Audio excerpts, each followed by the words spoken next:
Good morning, YouTube. Cinebench 23 on our no HP Omen here.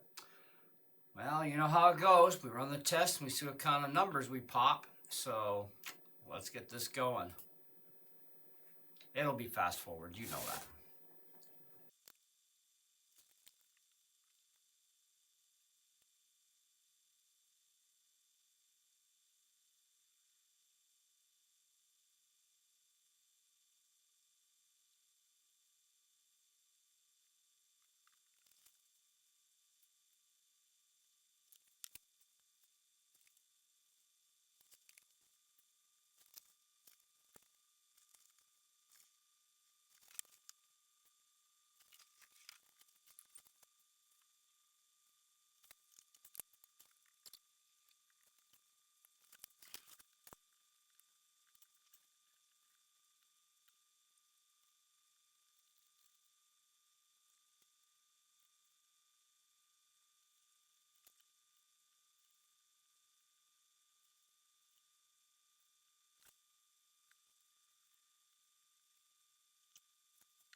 All right, guys, we have a grand total score of 14,825 for multi-core.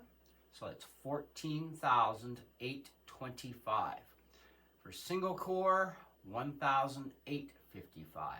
1,855. And the MP ratio is 7.99. That's actually pretty impressive. It's a little tiny bit better than my M4 MacBook Air. But then again, it's exceedingly better than any freaking Mac on the planet because, well, there's no Mac that exists right now that can even touch most PCs out there when it comes to gaming. But otherwise, yeah, pretty decent results there. Now, the added bonus I want to throw into this video too for you guys is the drive. The drive's only a half a terabyte, and it kind of impressed me with how fast this drive is for how small it actually is. And I've set the program to do a 4 gigabyte load, which is, you know, for us Mac people, we generally go with 5 to make the drive work a bit harder.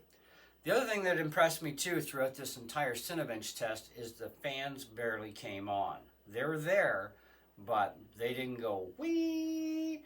Now, I also had the computer set in a balance mode, so not turboed. So the processors aren't working full bore, okay?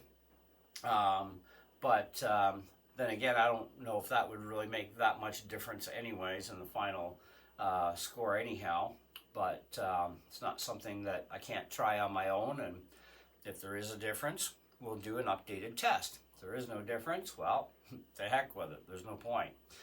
But yeah, other than that, the system is very much impressing me.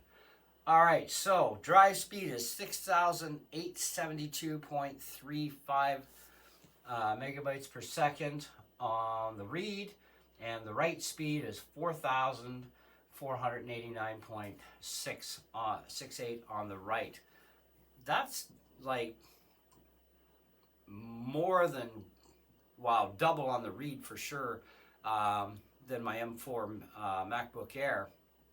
And the write, it's more than 1,000 megabytes per second faster. Now, of course, my MacBook Air is only 256, but even the 512 in the M4 Air, it's nowhere near these speeds, okay? Pretty impressive little drive, though, for being a half a terabyte. It is getting upgraded to a 7,000 read-write drive, and I did decide to go with a 32 gig RAM upgrade. As it turns with this system, Windows 11 is only using up just a snitch over 8 gigs of RAM, snitch under 8, sorry, because I have about 8 point something gigs left. which seems to even be running Game of Thrones pretty good, but you know, it could be a little bit better. Obviously, anything could. And that's where RAM comes in. We need more RAM for sure. So anyway, so those, I've already cloned the drive to the new one, so I'm gonna worry about that stuff when I get the RAM upgrade in, do it all one shot. But as far as Cinebench goes though, that's pretty darn impressive little machine. Pretty happy with that. If you want any comparable notes to my Asus TUF 17 that this thing has replaced, you will find Cinebench scores on my channel for that, among other computers that I've done the tests on. You know, you take what you will for Cinebench scores. You know what I mean? They are synthetic. It's not real world. Real world is always a night and day difference. So, but on that note, thanks for watching. Catch you on the next one. See ya.